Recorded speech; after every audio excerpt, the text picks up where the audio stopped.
오늘 우리에게 주신 말씀 사도행전 13장 21절부터 23절까지 말씀입니다. 가능하신 분들은 그 자리에서 일어나셔서 함께 말씀 한 절씩 교독하시고 23절은 한 목소리로 합독하도록 하겠습니다. 하나님의 말씀 여기 이렇게 기록되어 있습니다. 그 후에 그들이 왕을 구하거늘 하나님이 베냐민 지파 사람 기스의 아들 사울을 40년간 주셨다가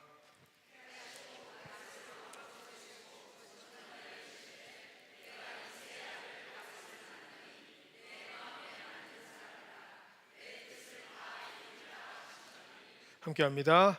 하나님이 약속하신 대로 이 사람의 후손에서 이스라엘을 위하여 구주를 세우셨으니 곧 예수라.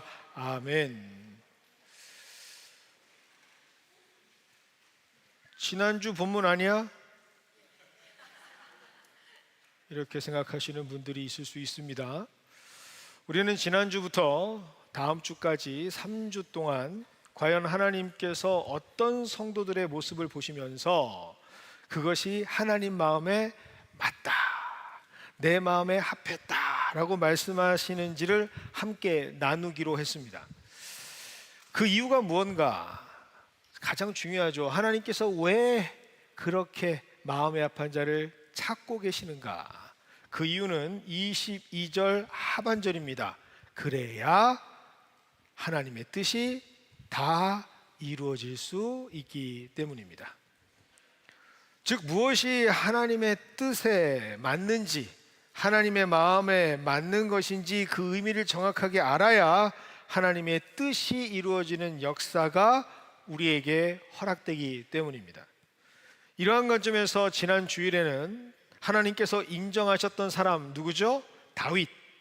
다윗의 모습을 통해서 특별히 시간의 흐름에 따라서 두 가지 하나님 마음에 맞는 모습이 무엇인지를 함께 나누었습니다. 다 기억하고 계시죠? 1분 단어 합격. 다 기억하고 계시죠? 너무 다 기억하실 줄 압니다. 첫 번째, 결정적으로 하나님께서 다윗을 보시면서 그가 내 마음에 합했다라고 판단하시고 기름을 부으셨던 이유, 그 이유는 바로 다윗은 그 마음 안에 하나님의 마음이 있었기 때문입니다. 어떤 하나님의 마음이었나 기억하시죠? 맡겨진 생명을 끝까지 포기하지 아니하시는 하나님의 마음이 다윗의 마음에 이미 있었습니다. 사무엘상 17장 34절의 하반절에 이렇게 기록되어 있죠.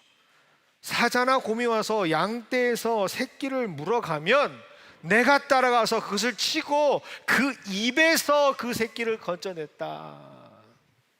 바로 이 마음, 이 모습이 우리 하나님의 마음이 누구에게도? 다윗에게도 있었다. 그래서 마음이 합한 자라고 말씀드렸다. 두 번째는 어떤 모습이었을까요? 이제 3분단? 두 번째 기억하시죠? 정직하신 분들입니다. 4분단? 네, 그럴 수도 있고 저럴 수도 있고 우리 인생이 다 그렇지 않습니까? 두 번째는 뭐였냐? 사무엘상 17장 26절입니다. 하반절이죠. 이 할례받지 않은 브레셋 사람이 누구에게 살아계시는 하나님의 군대를 모욕하겠느냐? 즉 바로 하나님의 이름을 짓밟는 것, 하나님의 이름이 땅에 떨어져서 망령되이 일컫는 것을 보고 참을 수 없는 거룩한 분노가 있는 사람이 바로 하나님의 마음에 합한 자다라고 말씀을 드렸습니다. 왜요? 사랑하기 때문에 그렇습니다. 그리고 오늘은 두 번째 시간으로 오늘도 두 가지를 함께 나누기를 원합니다. 하나님 원하시는, 다윗에게서 발견할 수 있는 하나님의 마음에 합한 모습은 무엇인가? 자, 오늘도 아예 두 갈식으로 첫 번째부터 말씀을 드리고 가겠습니다. 뭐냐? 한번 따라해 볼까요? 영적인 감각이 살아있는 자. 그렇죠. 하나님 마음에 합한 사람은 어떤 사람이냐? 여러분, 영적인 스피리추얼 센스가 살아있는 사람이에요. 그래서 모든 것을 볼 때 무엇으로 봐요? 영적인 눈으로 볼 수 있는 사람이 바로 하나님의 마음에 합한 자다라고 오늘 성경은 말씀하십니다. 사무엘상 17장 45절 함께 보겠습니다. 다윗이 블레셋 사람에게 이르되 너는 칼과 창과 단창으로 내게 나오거니와 나는 만군의 여호와의 이름 곧 내가 모욕하는 이스라엘 군대의 하나님의 이름으로 내게 나아가노라. 여러분, 오늘 본문을 잘 보세요. 오늘 본문에는 선명하게 싸움에 임하는 두 사람을 딱 비교해주고 있습니다. 근데 한 사람은 뭘 가지고 가죠? 전쟁터에 칼과 창과 단창으로 전쟁터에 나갑니다. 여러분, 적절한 선택 아닌가요? 꿀먹은 병아리처럼 적절한 선택이잖아요. 왜? 지금 전쟁 중이고 전투고 싸움터니까 당연히 장수의 이 전투에 임하는 장수의 손에는 뭐가 들려야 될까요? 무기가 들려야 되는 게 당연하죠. 그런데 이 당연한 사람과 완전히 다른 사람을 딱 하니 소개를 합니다. 이 사람은 칼과 창과 단창으로 나오는데 이 사람은 다른 걸 가지고 나와요. 뭘 가지고 나오나요? 여호와의 이름. 물맷돌이 아니에요. 여호와의 이름을 가지고 나갑니다. 왜일까요? 모든 걸 영적으로 볼 수 있는 자는 그렇게 영적인 질서를 알고 있기 때문입니다. 오직 단 한 사람만이 이것을 알고 있습니다. 영적인 눈과 귀가 열려있는 사람. 그래서 다윗의 눈에는 이 전쟁의 판도가 보이는 거예요. 모든 것을 주관하시는 누구? 하나님께서 이 전쟁을 이끌어 가신다라는 게 보이는 겁니다. 그래서 다윗은 17장 47절에서 이렇게 선포할 수 있었던 것이죠. 여호와의 구원하심이 칼과 창에 있지 아니하다라고 말이죠. 그리고 아주 중요한 말씀, 전쟁은 어디에? 여호와께 속한 것인즉 그가 너희를 우리 손에 넘기시리라. 전쟁의 승패는 누구에게 달려있다고요? 하나님께 달려있는 겁니다. 이것이 바로 영적인 분별력, spiritual discernment. 영어 오늘 괜찮습니다. 영적인 판단력, 분별력이라고 하는데 여러분, 요즘 현대신학에서 가장 핫 이슈가 이 영적인 분별력이에요. 무엇이 과연 하나님의 뜻인가? 어디에 하나님의 뜻이 있는가? 영적 판단력으로 하나님께서는 세상을 바라보는 그를 보면서 뭐라고 말씀하신다고요? 내 마음에 합했다라고 말씀하십니다. 여러분, 오늘 본문을 그냥 지나가지 마세요. 오늘 본문의 배경이 되는 블레셋과 이스라엘의 전쟁, 우리는 이것을 얘기할 때마다 항상 골리앗과 다윗 이것만 생각해요. 아니에요. 진짜 중요한 건 전쟁에 있습니다. 우리가 절대로 놓지 말아야 할 대목이 여기에 있습니다. 여러분, 말씀의 주인공, 하나님 마음에 합한 자, 영적인 시각을 가지고 있었던 다윗이 오기 전까지는요, 블레셋과 이스라엘이 두 진영이 이렇다 할 전투를 벌인 적이 없어요. 여러분, 성경 잘 읽어보시면 그들이 했던 게 뭡니까? 싸움은 싸움인데 무슨 싸움? 입싸움. 지루한 심리전만 펼치고 있습니다. 대치만 하고 있을 뿐 전쟁이라고 얘기해놓고 전투 하나 없어요. 성경은 우리의 눈이 여기에 집중되기를 원합니다. 왜요? 그 이유는 이 전쟁을 이끄시는 이가 누구라고요?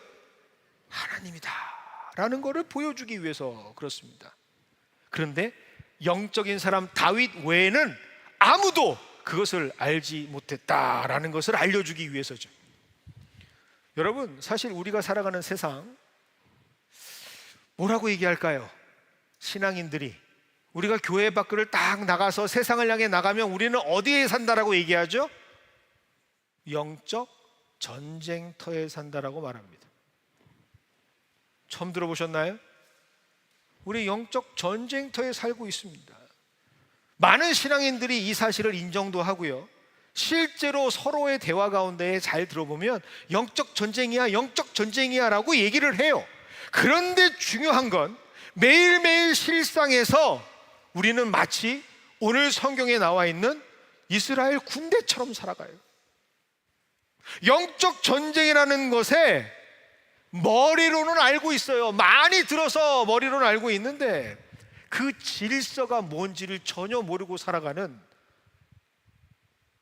반만 신앙인들이 많아요. 우리 실제 삶에서 뭐가 영적인지를 모른다니까요. 뭐가 하나님의 뜻이고 뭐가 하나님께서 말씀하시는 것이고 무엇이 나를 향하신 하나님의 계획인지 모르면서 신앙생활 하시는 분들이 있어요. 지금 그렇게 살아가시는 분들 하나님의 이름을 부를까요? 부르지 않을까요? 불러요. 찬양도 해요. 하나님을 아는 것 같기도 해요. 여러분, 오늘 성경에 나와 있는 이스라엘 군대를 이끄는 사람이 누굴까요? 사울 왕입니다. 그런데 그 사울 왕 역시 하나님의 이름을 언급을 합니다.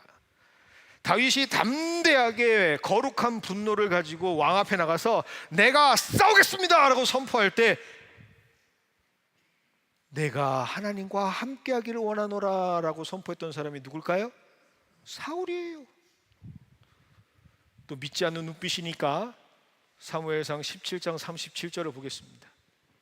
또 다윗이 이르되 여호와께서 나를 사자의 발톱과 곰의 발톱에서 건져내셨은즉 나를 이 블레셋 사람의 손에서도 건져내시리라 했더니 사울이 다윗에게 이르되 가라, 여호와께서 너와 함께 계시기를 원하노라. 여기만 보면 굉장히 큰 축복을 하는 것처럼 보입니다. 분명히 사울 왕이 다윗에게 말하죠. 그런데 다음 절을 보면 뭔가 이상한 낌새를 알아차릴 수가 있습니다. 사무엘상 17장 38절입니다. 이 사무엘이 자기 군복을 다윗에게 입히고 노투구를 그의 머리에 씌우고 또 그에게 무엇을 입혀요? 갑옷을 입혔다. 여러분, 사울은 지금 이상한 짓을 하고 있는 거예요. 분명히 다윗은요, 징집 대상에도 포함이 안 되는 미성년자예요. 구약 성경에 보면 군인이 될 수 있는 건 20세 이상부터예요. 그런데 오늘 다윗은 20세 미치예요. 그러니까 다윗의 세 형만 군대에 입대를 한 거예요. 다윗은 도시락 가지러 간 거예요. 군인이 아니에요. 소년이에요. 소년. 그 사실을 누가 알고 있었어요? 사울도 알고 있었어요. 그래서 자기 입으로 스스로 얘기하는 게 33절입니다. 사울이 다윗에게 이르되 내가 가서 저 블레셋 사람과 싸울 수 없느니라. 그 이유는 뭐야? 너는 소년이니까. 그런데 이 소년 다윗에게 갑자기 자신의 군복을 턱하니 입히고 노투구를 턱하니 씌우고 갑옷을 입힌다? 여러분, 이런 일이 왜 일어나는 걸까요? 여러분, 이런 모습이 사울 왕의 적절한 모습이라고 생각하십니까? 그냥 지나가신 적 많죠? 정말로 싸움터에 나가는 다윗을 생각해서 어떻게 해서든지 이 다윗을 보호해야겠다, 최소한의 안전을 보장하는, 기꺼이 그러기 위해서 내 전투복과 내 모든 보호장비와 무기들을 다윗에게 배려했다고 생각하십니까? 아니에요. 성경은 분명하게 말씀하고 있습니다. 다윗 왕에게 왕으로 기름 부어진 난 다음 그의 영적 상태를 성경은 절대로 놓치지 않고 기록하고 있습니다. 여러분, 사무엘상 16장 3절 먼저 보겠습니다. 사무엘이 기름 뿔병을 가져다가 그의 형제 중에 그 다윗입니다. 다윗에게 부었더니 이날 이후로 다윗이 하나님의 영에 크게 감동되니라. 그런데 바로 14절이에요. 13절, 그 일이 난 바로 동시간대에 여호와의 영이 사울에게서도 떠나버립니다. 그리고 그의 영을 지배하는 게 무엇이죠? 악령이 그를 번뇌케 하는지라 라고 기록되어 있어요. 지금 전장에서 하나님께서 이끌어 가시는 하나님의 거룩한 성전을 지금 진두지휘하고 있는 그 최고 지휘관 사울 왕은 여호와의 영이 떠난 사람이에요. 37절을 보면, 그런데 그런 그가 입을 열어서 여호와께서 너와 함께 하시기를 원하노라라고 하고 있다니까요. 여러분, 이걸 잘 보셔야 돼요. 이게 무엇을 의미하는 줄 아십니까? 상투적으로 습관적으로 하는 거예요. 종교적인 표현과 내 종교성이 내에 비치는 발언일 뿐이에요. 그 안에 진심으로 하나님을 신뢰하는 영적인 진실성이 담겨져 있지 않은 그냥 입버릇 같은 거예요. 다윗에게 자신의 옷을 입혔다. 그 모습을 통해서 성경은 그의 영적인 상태를 고발하고 있는 겁니다. 그래서 일부 학자들은 말합니다.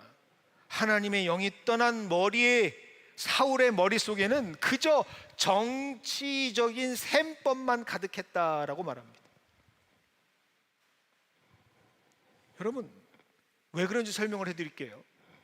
만약에라도 다윗이 왕의 갑옷을 턱하니 입고 나가서 승리라도 한다면 그 영광 누구의 것이라고 가져갈 수 있을까요?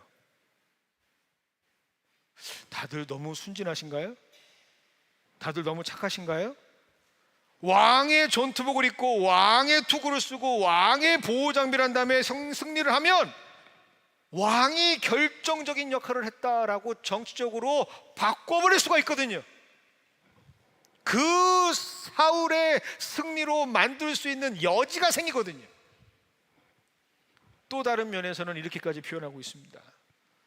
이 어린 소년 다윗이 장렬하게 전사를 하게 되면 이스라엘 군의 사기가 쫙 하고 올라갈 것을 예상하면서 이 심리적인 전쟁의 양상에서 희생자로 다윗을 삼으려 했다라고 말합니다.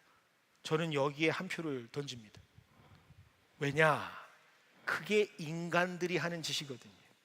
그게 승리를 위해 모든 것을 집중하는 인간의 이기적인 모습, 생명을 존중하지 않는 절대적인 이기주의자의 모습이거든요. 여러분, 예전에 삼국시대를 기억하십니까? 위촉오를 생각하시는 분들은 중국 분이십니다. 백제, 신라 기억하시죠? 고구려, 이 삼국시대를 얘기하는 거예요. 요 삼국시대의 통일한 나라는 어느 나라죠? 신라. 역시 우리 국사교육은 최고예요. 그런데 여러분, 이 신라가 통일함에 있어서 가장 힘이 되었던, 원초적 힘이 되었던 자들이 누구였죠? 화랑입니다. 화랑. 그런데 여러분, 그것은 승자의 역사고요. 실제로 보면 전쟁에서 화랑을 이용하고 활용하는데 어떻게 활용하는 줄 아십니까? 어린 화랑들, 13세, 14세밖에 안 된 화랑들을 그냥 전쟁터에 내보내요. 관창 같은 애들. 계백이 나오라 캐라! 가서 그냥 들어가는 거예요. 그런데 창에 맞아 죽죠. 또 보내는 거예요. 장군들 아들 계속 보내는 거예요. 화랑들. 왜요? 그것을 통해서 신라군의 사기가 점점 분노가 의지가 높아지게 만들기 위해서. 실제로 그렇게 해서 신라는 막강한 전쟁에서의 군사력을 확보를 합니다. 그리고 승리를 거두죠. 여러분, 군인들의 사기를 끌어올릴 수 있는 기폭제로 사용하기 위해서 사울은요, 하나님의 영이 떠난 악령이 지배하는 이 사울은 다윗의 죽음을 사용하려고 했던 거예요. 그러니 정치적인 계산으로 그에게 자기의 옷을 입히고 투구를 입히고 보호장비를 입혔던 거죠. 전혀 영적인 감각은 없으면서 그저 인간적인 셈법으로만 가득한 사울은 그래서 겉으로는 다윗을 축복하는 것처럼 보이지만 전혀 하나님의 계획도 알지 못했고 이 이후에 벌어질 놀라운 하나님의 비전도 알 수가 없었던 사람이라는 사실을 꼭 기억하시는 우리가 되기를 원합니다. 이런 하나님의 영이 떠난 자를 하나님의 군대 마하나임의 리더십을 이끌 수 있는 사람으로 세워둘 수 있겠습니까? 그것은 하나님께서 원하시는 모습이 절대로 아니죠. 그래서 하나님께서는 마음에 합한 자 다윗 왕을 세우실 수밖에 없었던 겁니다. 여러분, 하나님은요, 하나님의 관심은요, 하나님 나라를 세우시는 거예요. 그렇다면 하나님 나라를 세울 수 있는 영적인 원리를 알고 있는 사람이 그 자리에 서야 하는 거예요. 그것이 무엇이냐? 영적인 주의 공동체, 하나님의 군대, 영적 전쟁을 치르는 리더 자리에서는 하나님의 계획과 순전하신 하나님의 승리를 감당할 수 있는 영적인 눈이 열려 있는 사람, 그 사람이 바로 세워져야 한다라는 사실, 그리고 그러한 사람을 하나님께서는 내 마음에 합한 자다라고 말씀하시고 있습니다. 모든 것을 하나님의 질서, 하나님께서 주관하시는 영의 세계로 세상을 바라볼 수 있는 사람, 시대를 관통할 수 있는 사람, 정확히 볼 수 있는 영적인 눈과 귀가 열려있는 사람이 바로 내 마음에 합한 자다라고 말씀하시는 거죠. 그래서 이런 영적인 사람들의 특징이 뭔지 아십니까? 골리앗이 전장에 가지고 온 칼, 창, 단창 이런 거에는 관심도 없어요. 바로 어디에 관심이 있을까요? 하나님의 뜻, 하나님의 이름, 하나님의 말씀, 하나님의 가치를 가장 중요한 것으로 붙잡고 가슴에 품고 살아가는 사람들이 바로 그러한 영적으로 열려있는 사람들입니다. 그래서 그런 사람들은요, 세상에 무엇도 아닌 무엇을 붙잡고 있어요? 오늘 성경에 기록되어 있잖아요. 여호와의 이름, 하나님의 이름을 붙잡고 자신이 영적인 사람이라고 하는 자부심을 가지고 살아가요. 여러분, 어깨에 이렇게 쳐져 있는 사람들 있죠? 빨리 어깨를 딱 피세요. 이제 교회 들어올 때 이러고 들어오시는 분들 있으면 알아서 하세요. 가슴을 딱 피세요. 내가 이래봬도 하나님의 자녀야. 내가 이래봬도 예수 믿는 사람이야. 당당한 자부심을 가지고 살아가는 우리가 되기를 원합니다. 여러분, 가끔 저는요, 매일은 아니에요, 가끔 영화를 봅니다. 그리고 그 영화를 볼 때 너무 은혜를 많이 받아요. 제가 영화를 보면서 나도 저렇게 살아야 되는데, 진짜 신앙인으로 저렇게 사는 게 맞는데 하면서 지금도 가슴에 새기고 있는 한 영화와 대사가 있습니다. 어떤 영화냐? 황정민 주연의 베테랑이라는 영화입니다. 여러분, 이 대사로 아마 유명할 것 같은데요, 다 아실 텐데. 슬라이드 없나요? 아니, 그거 말고요, 그 전에 거. 어이가 없네 있죠? 어이가 없네, 이거로 유명한 베테랑입니다. 그런데 저는 이 어이가 없네라는 말보다 훨씬 더 가슴에 새겨진 대사 하나가 있어요. 경찰이었던 주인공이 대기업의 돈을 받고 수사를 막 무마하려고 하는 동료 경찰에게 말하는 장면 중에 이런 대사가 나옵니다. 우리가 돈이 없지 가오가 없어. 수갑 차고 다니면서 가오 떨어질 하지 마라. 그런데 그 대사가 확 제 가슴에 밀려와요. 저는 다 하나님 말씀으로 들리거든요. 가슴팍에 성경책 꽂고 다니면서 믿음의 사람이라고 가오 떨어지게 살지 마라.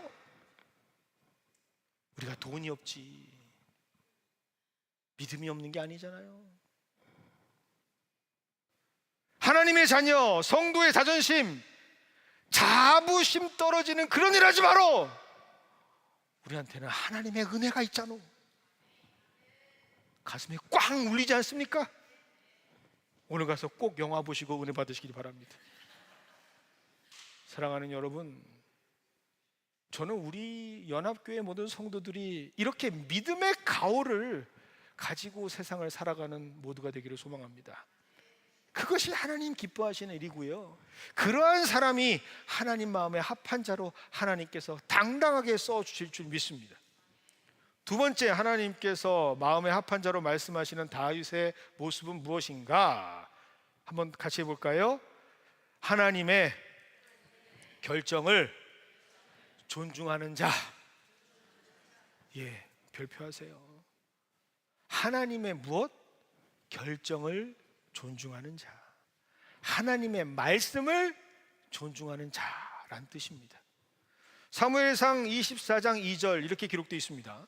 사울이 온 이스라엘에서 택한 사람 3,000명을 거느리고 다윗과 그의 사람들을 찾으러 들염소 바위로 갈새. 자, 골리앗을 이긴 후에 이스라엘의 신성 라이징 스타로 떠오르는 다윗. 근데 그 다윗을 바라보며 하나님의 영이 떠난 사울은요, 죽이고 싶은 거예요. 사실은 자기 사위인데. 사위들 잘하세요. 섭섭하면 힘들어집니다. 그런데 얼마나 혈안이 돼 있는 줄 아십니까? 사람 죽이려고 얼마나 혈안이 돼 있는지 성경은 이런 디테일까지 다 기록하세요.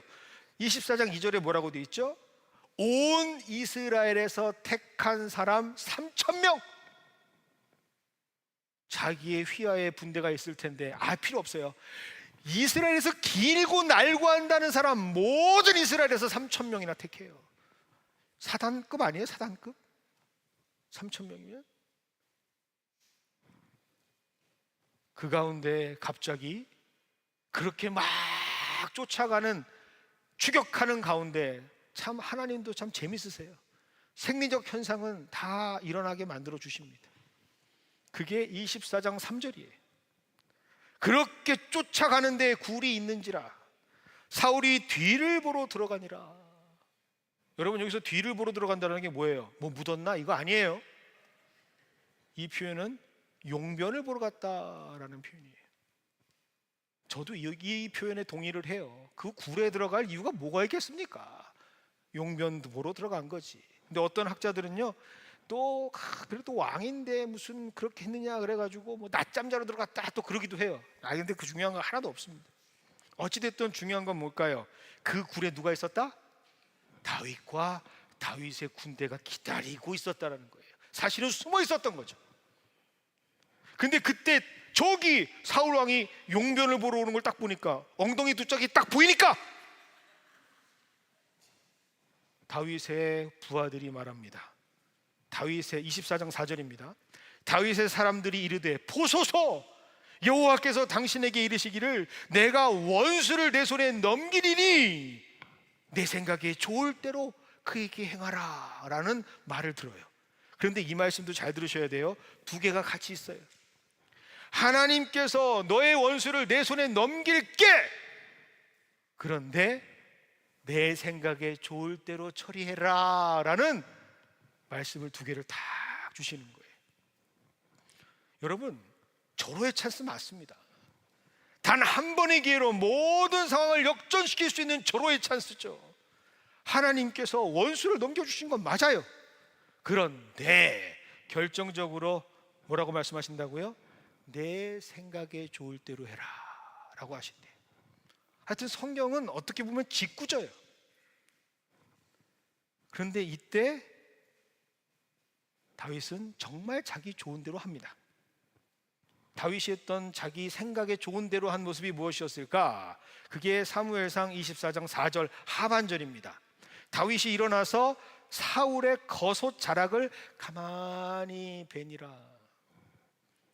사실 다윗에게는 얼마나 좋은 기회입니까? 그렇죠? 그동안 사위로서 얼마나 서러움을 많이 받았을까? 괴롭게 힘들게 한 걸 생각하면 정말 확 이날만 기다렸다 싶어가지고 저는 이거 준비할 때 친구 영화가 생각나더라고요. 맨 마지막에 고마해라 많이 묻다 아이가 그거 있잖아요. 그 장면. 그렇게 끝내면 완전히 게임 오버인데 다윗은 어떻게 했다고요? 가만히 옷자락만 팹니다. 그리고 그거 해놓고 마음이 힘들어요. 마음이 괴로워 죽을 것 같아요. 그게 바로 사무엘상 24장 5절에 기록되어 있죠. 그리한 후에 사울의 옷자락 뱀으로 말미암아 다윗의 마음이 찔렸다라고 기록하고 있어요. 아니 왜 그렇게 옷자락 벤 것만으로도 마음이 찔리고 아프고 후회가 되었을까? 이 이유 궁금하지 않으세요? 그 이유가 24장 6절에 기록되어 있습니다.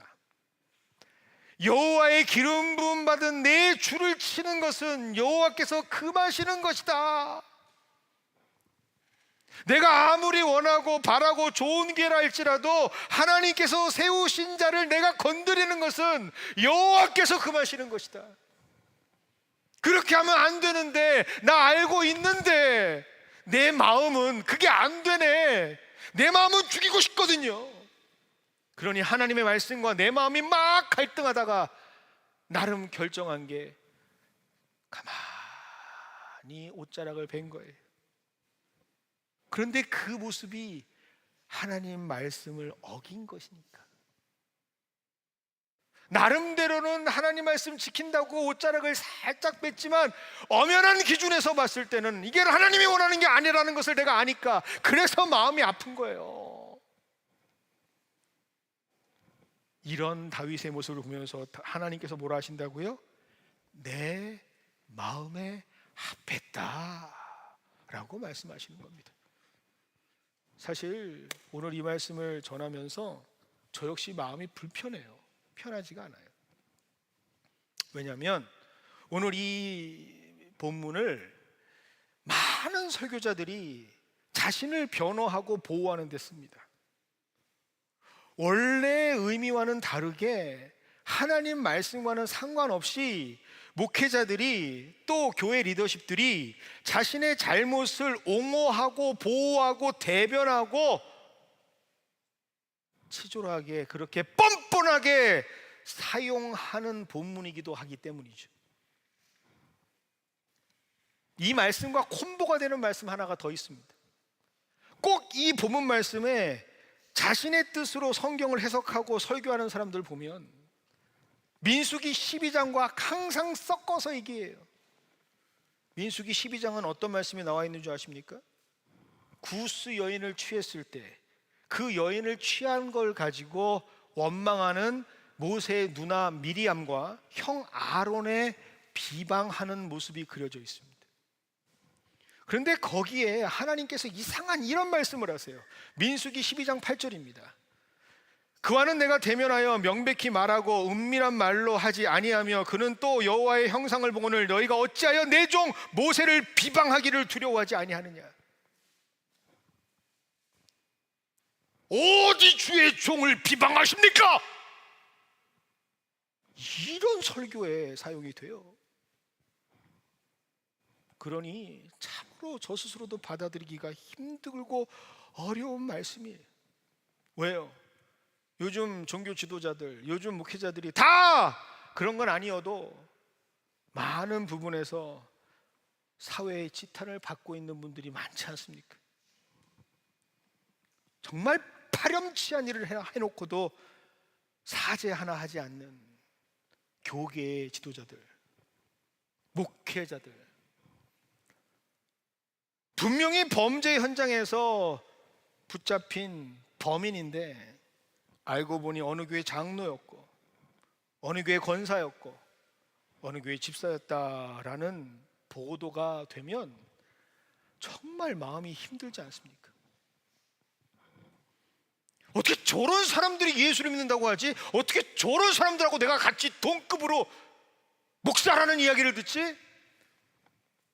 정말 마음 같아서는요, 뭐 저런 인간들이 다 있어 막 입을 열어 욕을 하고 싶어요.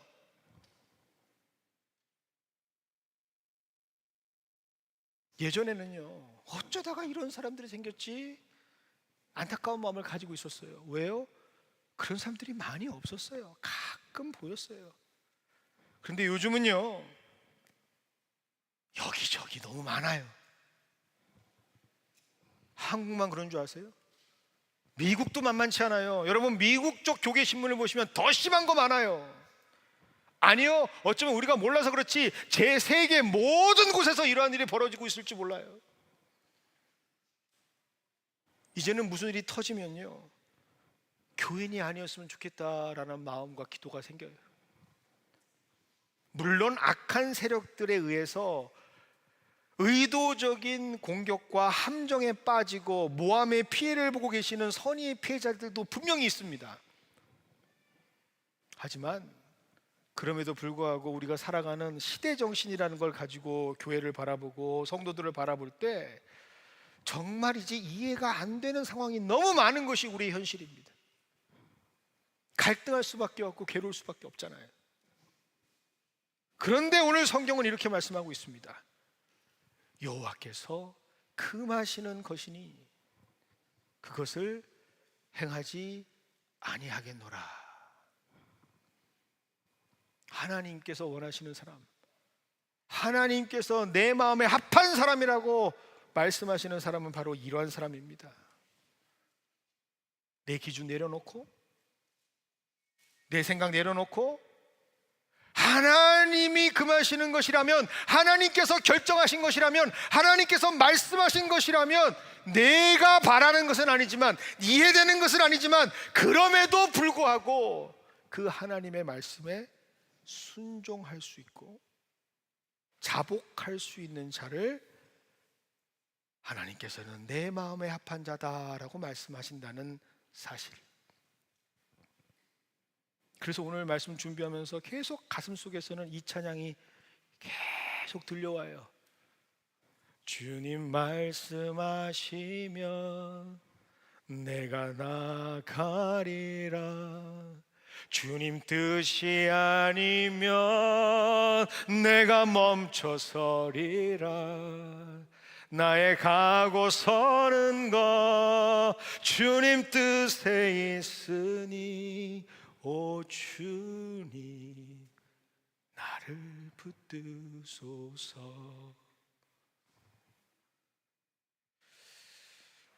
여러분, 가장 좋은 배우자가 어떤 배우자일까요? 옆에 배우자분들 계시면 좀 한번 물끄러미 바라보세요. 가장 좋은 배우자는 어떤 배우자일까요? 돈 잘 벌어오는 배우자 아니랍니다. 밥 잘해주는 배우자 아니랍니다. 서로가 무엇이 옳고 그런 것을 잘잘못을 따지는 그러한 배우자가 아니고요, 100% 그 사람을 신뢰하는 배우자가 가장 좋은 배우자랍니다.